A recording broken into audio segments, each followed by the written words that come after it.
Carmen siguió conduciendo e intercambiando alguna que otra palabra conmigo o la madre. El coche por fin ascendió raudo y veloz por el cerrillo El Almendral, cruzó la acequia La Solana y, apenas en un par de minutos, pasó junto al Tajo Garbín. Yo continuaba disfrutando del paisaje, llenando la curiosidad de Carmela. La abuela se puso a contarle a Katia un par de cuentos de los de su época, cuentos de esos que desde años inmemorables los padres y abuelos regalan o regalaron a la imaginación de sus hijos y nietos, cuentos que Katia imaginaba seguramente como imágenes de un sueño real. Poco a poco, el coche curvaba de derecha a izquierda, en continuo ascenso, hasta llegar a la zona conocidas como la Fuente de los Morales. En ella abundaban los almendros, un mes antes en flor, olivos, nogales, morales, higueras, zarzas y espinos. La fuente estaba al lado izquierdo del carril, que lo atravesaba por un tubo bajo tierra. Antes de llegar a la fuente, a un lado y otro del carril, el rey era el almendro. Desde allí podíamos disfrutar del Veleta y el Mulhacén. La nieve marcaba una línea en la ladera derecha del río Genil, que le confería toda una belleza casi indescriptible, una belleza que todas miraban tan atónitas como yo, desde luego no era para menos. Vamos, podría asegurar que casi era un verdadero placer. ¡Qué maravilla de sierra, madre mía!, exclamó Carmen, muy cuidadosa en su conducción. Según parece, esta semana ha nevado un poco más en la parte de Umbría. El domingo pasado no llegaba tan bajo. Pues habrá nevado, pero en el pueblo no ha caído ni un copo de nieve, dijo la madre de Carmen. De verdad que está todo muy bonito, mamá, dijo Katia, dando también su opinión. Carmela, mira, un monte nevado. Le dije, indicándoselo con la mano, para que siguiera aprendiendo un poco más respecto a la realidad que la rodeaba. Un monte neao. Saltó ella, repitiendo, un poco asombrada, parte de mis anteriores palabras. Sí, un monte nevado y todo es un montón de montes nevados, le seguí diciendo. Nteneaos, muy boicos, exclamó Carmela mirando con ojos atónitos hacia donde señalaba mi mano. Sí, montes nevados muy bonicos, le repetí. Pero qué lengua y qué salero tiene mi niña hablando, le dijo la madre acariciándole la cabeza con la mano en un gesto rápido, ya que enseguida volvió a dejarla en el volante para más seguridad, y sin quitar para nada los ojos del carril. Lentamente, debido al estado de este en algunas zonas, nos adentramos en las curvas de la cañada Las Rojas.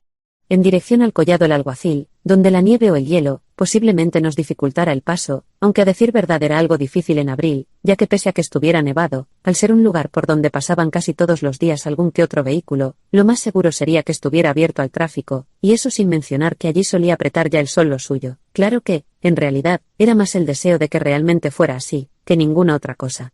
Fuera como fuera, lo cierto era que, cuando habíamos elegido aquel camino y no el que entraba por el Tocón de Kentar, estábamos seguros de que podríamos pasar. Se nos ofrecían nuevas perspectivas del paisaje, que nos seguían dejando alelados, por lo que apenas hablábamos de otra cosa que no fuera él, y que, sin duda, Carmen, mi suegra y yo conocíamos perfectamente, o de algunas cosas que Katia le contaba a su querida abuelita, provocando la hilaridad en ella e incluso en nosotros, sus padres. Carmela, en mis rodillas, seguía con atención mis lecciones sobre alguna de las plantas que crecían al lado del carril o sobre los paisajes en los que paulatinamente nos íbamos adentrando, paisajes a veces hermosos, a veces horrendos. Mi amada compañera, sin dejar de cuidar la conducción, en ocasiones lanzaba fugaces miradas al paisaje a fin de disfrutarlas también. Al llegar a la zona de Fuente Fría, en la que no manaba demasiada agua, señal de un año poco lluvioso, el paisaje era impresionante. Frente a nosotros veíamos las espesas capas de nieve caídas desde el último mes de invierno, ocupando las partes más elevadas de laderas y lomas. Por encima de la loma Los Papeles, el Veleta brillaba con el tenue sol de primeros de abril. No muy lejos, el Mulhacén se levantaba tan brillante como él, aunque más majestuoso e imponente. Cerca de este, la Alcazaba parecía inexpugnable. Bajando la vista hacia la parte baja de la ladera por la que ascendía el carril y nosotros, podíamos contemplar la belleza verde del barranco Prado Luengo, las cuevas del Marqués, las Majadillas y el valle del Maitena. En la ladera izquierda del valle en cuestión, que ascendía desde el río a la loma Los Papeles, destacaba el coto, el más cercano a la ribera del Maitena, repleto de árboles. Por encima de él, hacia la izquierda, se veían los cuartos, donde sobresalía el matorral. La parte derecha correspondía a la hoya roble, donde predominaban los robles en la parte no apta para cultivar. La zona de cultivo consistía en una gran jasa sin árboles, donde se solían sembrar patatas y otros cultivos de menor importancia. En el collado, la nieve superaba los 2 o 3 centímetros tan solo de espesor. Bajo esta, se veían también varias boñigas de vaca, señal evidente de que por allí solía pastar el ganado vacuno. En el carril no había nieve debido a que el tráfico la había derretido por completo. No obstante, al bajar en la zona de Umbría tendríamos que tener cuidado en algunos sitios con el hielo, no fuéramos a acabar estrellados contra la tierra o en el fondo de un barranco. Carmen, ante la belleza del paisaje, decidió parar el coche para echar un vistazo a todo. Pese al frío que hacía, seguimos sus pasos.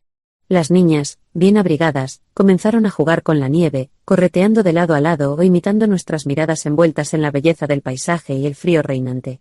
Al sureste y al sur, la loma de Paules extendía ante nosotros su larga espina nevada, y ocultaba las altas cumbres de Sierra Nevada, casi al suroeste del collado. En el centro, al este, se veía la dehesa Los Llanos, y la parte final de la larga loma de Paules, que desde el collado se extendía hasta casi dicha dehesa. Al noreste, se erguían en la lejanía el Carcajal y el Zujeiro, también cubiertos por la nieve, justo a nuestra izquierda, el cerro Los Miguelejos, completamente nevado. A nuestra espalda, oeste, quedaba el Tamboril, también nevado, que venía a nacer en un costado de Los Miguelejos. Carmen y yo optamos por imitar a nuestras hijas e incluso nos revolcamos en la nieve con cuidado, no fuera a ser que nos llenáramos de mierda de vaca, y terminamos, sonrientes, lanzándonos bolas de nieve.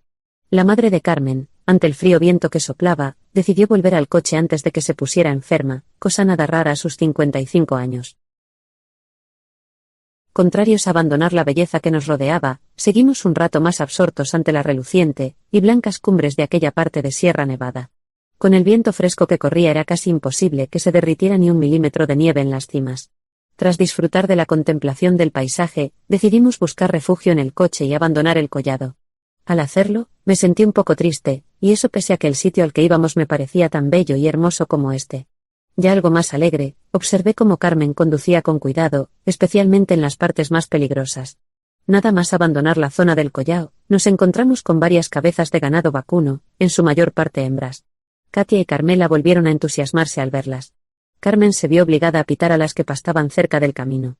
Al oír el claxon, echaron a correr asustadas, desparramándose en el paisaje de alrededor del carril. «Mira, Katia, qué pedazo toro», le dijo la abuela. «Qué bonico, abuela», le respondió ella. «Mira, y allí hay una vaca niña», le siguió diciendo la abuela. «Carmela, mira qué cuernos más largos tiene esa vaca», le advertí a mi hija. «¿Sabes, Genil? A mí, con el solo hecho de haberme apeado un día como hoy en el collado, me basta para ser feliz», terminó confesándome Carmen, girando el volante para curvar a la derecha y cruzar un barranco, en el que se podían observar pequeñas capas de hielo. El sol apenas daba en él. «Huernos han de Siene», balbuceó Carmela al verlas y mientras el coche pasaba lentamente, sobre el hielo y el agua, al otro lado del barranco. «Pues lo mismo me pasa a mí. No es para menos ante tanta belleza. Yo creo que en realidad es el mejor sitio para contemplar la sierra, aunque, eso sí, jamás me atrevería a construir una casa, su sola existencia acabaría con toda su magia». «Muy bonita también la vaca niña», exclamó Katia con voz que denotaba el asombro que la dominaba. «Tienes razón, la suerte es que aquí no hay agua, y tienen más difícil destruir tanta belleza con una casa». Esta conversación me recordó, entristeciéndome, el problema ecológico que desgarra el planeta peligrosamente, tan peligrosamente, que no será improbable la desaparición total de la vida sobre él. Lluvia ácida, bosques muertos, agujero de ozono o, lo que es lo mismo, peligro de muerte para toda la vida vegetal y terrestre, al dañar la fotosíntesis de las plantas, auténticas mantenedoras de gran parte del ciclo de la vida en el planeta, tala de árboles en el trópico y contaminación de ríos y mares. En realidad, el hombre, con su afán incontrolable por poseer más y más objetos, convertidos por la cultura dominante, la de la clase dominante, puesto que otra en realidad no es posible, o bien tan solo es un reflejo de otro tiempo. Por ejemplo, esas religiones que son en el fondo un adorno mental de los pueblos occidentales, ante todo debido a que su cultura real es actualmente, por fortuna y desgracia, materialista. Por fortuna, en lo que tiene de marxista, por desgracia, en lo de capitalista. En fin, convertidos por la cultura dominante en objetos culturalmente necesarios. Todo esto, unido a la gran población humana, y a sus inevitables efectos ecológicos sobre el medio, está acercando al planeta a su fin como cuna y hogar del hombre. No, este ser que tan racional se considera no puede eludir las leyes de la ecología, como tampoco puede eludirlas ningún otro animal. El gran crecimiento de la población sin límites solamente tiene una meta, el retroceso de población cuando se agoten los recursos por la superpoblación y sobreexplotación. El hombre únicamente tiene una solución para sobrevivir en este planeta, y esa no puede ser otra que aprender a medir sus ansias de posesión de objetos. Por esto, pese a todo lo que pase en el este, seguiré repitiendo, socialismo o barbarie. No existen más alternativas, ya que el mundo capitalista es esencialmente antiecológico, fomenta la igualdad en la riqueza y no en la necesidad. Sé que para todos los amamantados por el consumismo puede parecer una barbaridad de un cerdo comunista, no importa, ellos tampoco podrán eludir el hecho de que, si es que aman la vida y la de sus hijos y nietos, sus ideas sobre la sociedad están completamente equivocadas. Ya decía Engels que todo lo que se le saque a la tierra nos lo hará pagar, con más dolor, si no sabemos controlar nuestras ambiciones. Ota acá, papá, dijo Carmela, sacándome de mis pensamientos ecológicos a fin de señalarme un toro que pastaba cerca del carril. Vaca no, toro. La corregí. ¿En qué piensas? Que ni siquiera te has enterado de lo que te estaba diciendo, me preguntó Carmen, llena de curiosidad, estremeciéndome con sus ojos azules por unos segundos, y no digamos con su larga cabellera rubia. Nada, en la ecología, el mundo y su economía, le conté, resumiéndole mis pensamientos, con ojos llenos de amor por ella e incluso un poco de deseo. No era para menos, Carmen, mi adorada Carmen, tras los revolcones en la nieve, y las bolas de nieve que le había tirado, parecía mucho más guapa, tan guapa que creía que me estaba enamorando de ella nuevamente. No podría decir, no podría gritar otra cosa, me volvía loco. Me gustaría amarla sobre la nieve. Esta tarde soy capaz de volver con ella al collado, y hacerle el amor como ya hace días que no se lo hago. Sí, lo prefiero, puesto que me resulta más excitante, siempre y cuando sepamos eludir la mierda de vaca. Seguro que en lo alto o cerca de la cumbre Los Miguelejos no hay ninguna. Sí, allí, si no se opone, le voy a proponer que vayamos, pensé. Pues ¿a poco llamas tú nada? Dijo ella sonriendo, sin sospechar siquiera mis deseos de amarla sobre la nieve. Por ahora, bastante tenía con conducir el coche sin sobresaltos. Por fin dejamos atrás la zona de pasto del ganado, descendiendo hacia la antigua cantera, donde se podían ver los filones de rocas sacadas a la luz del sol a base de barrenos, y picos y el gran terraplén que desde esta caía al río. Frente a nosotros, el cortijo Los Robles y alrededores. En la puerta se encontraba un Land Rover aparcado. No muy lejos de él, se movían varias figuras humanas. Desde esta altitud el Zujeiro, gracias a la nieve en la cumbre, parecía mucho más digno de admiración. En su falda, los caminos de cabras y ovejas dibujaban su trayecto de arriba a abajo, de izquierda a derecha, más o menos horizontales, más o menos diagonales.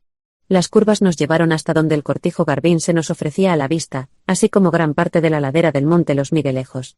El sol, en esta zona de umbría, solo daba en los cerrillos más prominentes. Los árboles frutales y las encinas adornaban tan hermoso paraje. El río Paules cada vez se hallaba más cerca, tan cerca que ya podíamos ver los tonos verdosos, grises y amarillentos de las matas, arbustos y árboles que lo rodeaban y nos dejaban un poco anonadados. El río corría plateado a unos metros del coche. El murmullo del agua alegraba mi vida.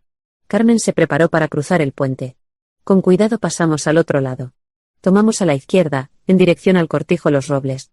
El carril pasaba poco más abajo de este, serpenteando por la ladera de la falda baja del Zujeiro, adentrándose en un bello bosque de encinas, tras el cual, y bajando en dirección al río, se encontraba el cortijo de Carmen.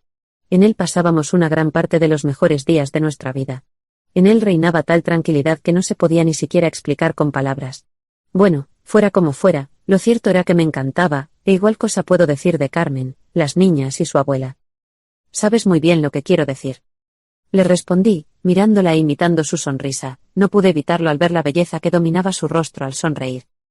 No sé qué quieres decir, solo he escuchado que has dicho, nada, en la ecología, el mundo y su economía, en respuesta a mi pregunta, me respondió Carmen, sin duda, bromeando conmigo. Sí, seguro que intentaba quedarse conmigo, cosa que, cuando se lo proponía, era muy capaz de conseguir. Pues no te lo pienso explicar. Le respondí, sin dejarme arrastrar por sus insinuaciones. Porque no sabes hacerlo y no quieres quedar en ridículo delante nuestra, me replicó ella sin quitar la vista del carril, alerta a cuanto de imprevisto pudiera surgir en la marcha del coche hacia nuestro destino. Por fin llegamos al cortijo.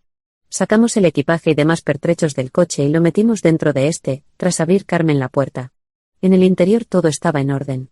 Los alrededores del cortijo parecían especialmente hermosos, las montañas de enfrente, las que se levantaban tras nosotros, los árboles de hoja caduca desnudos, con hojas o en flor, las encinas que crecían majestuosas, el sol iluminándolo todo entre algunas nubes que parecían ir en aumento, ojalá no fuera así, al menos este fin de semana, y las pequeñas motas de nieve en las cumbres de los alrededores.